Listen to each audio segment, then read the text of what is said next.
Okay, so let's dive right into a belief about AI that's been, well, pretty much everywhere lately. For the last few years, one single idea has totally dominated the conversation. It's shaped how companies are investing millions, and honestly, how we all think about the future of intelligence itself. But what if that big idea is just fundamentally wrong? For years, the story has basically been an arms race. You've seen it, right?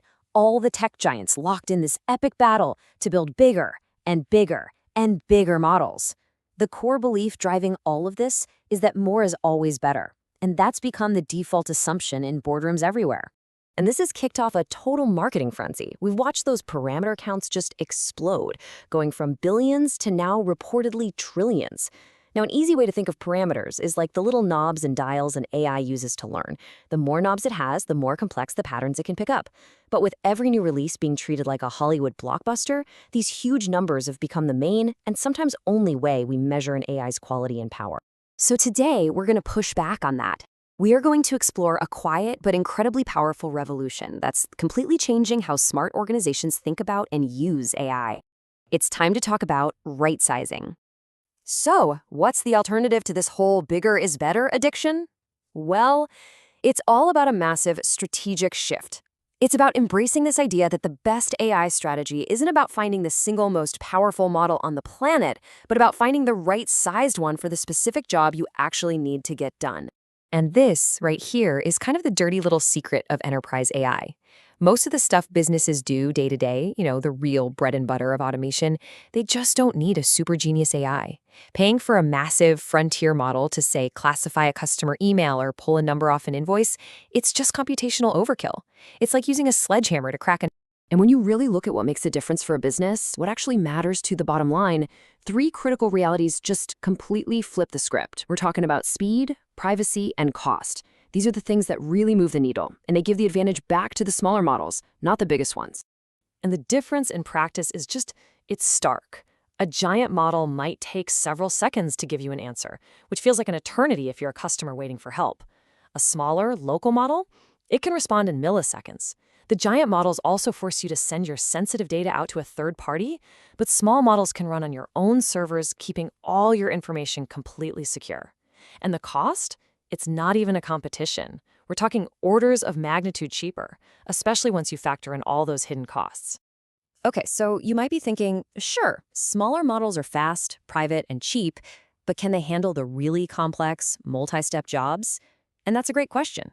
The answer is yes. But the solution isn't just a better model. It's a completely new way of thinking about AI's role in the first place, and it's called agentic AI.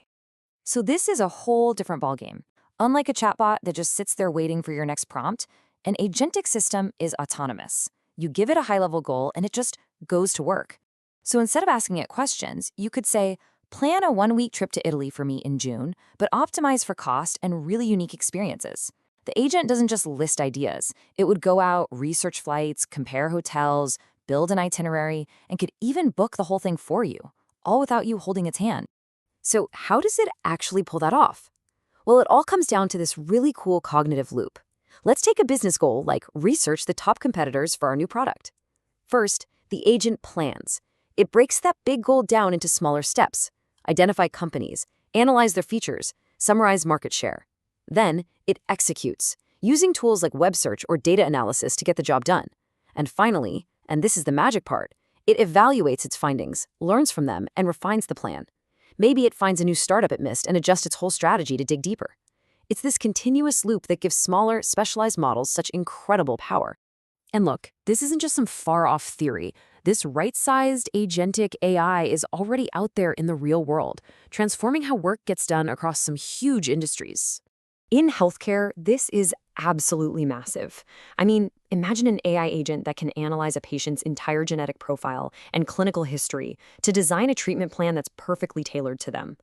These agents are also automating lab experiments, potentially shrinking a drug discovery process that takes years down to a fraction of the time. Or think about a factory. These agents can act like a central nervous system for the whole operation.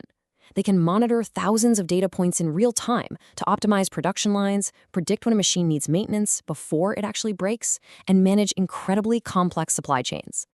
And this is a true game changer. We're now seeing AI agents that can actually form a hypothesis, design the experiment to test it, tell the robotic lab equipment how to run it, and then analyze the data that comes back. They're automating the entire scientific method, which could just massively accelerate research in fields like biology or material science. And of course, from customer-facing agents that give you a truly personal shopping experience to the back-end systems that manage every piece of inventory and logistics, agentic AI is just making every single part of business smarter, faster, and way more efficient. So, when you pull all of this together, what does it really mean for the future of AI? Well, it signals a huge shift away from a brute force approach to something much more strategic and a whole lot more thoughtful. The key takeaway really is this fundamental change in strategy. The question people are asking is no longer, how do we get our hands on the biggest model? Instead, it's becoming, how do we assemble the right set of tools, including these smaller specialized agents, to solve our specific problem in the most efficient way possible?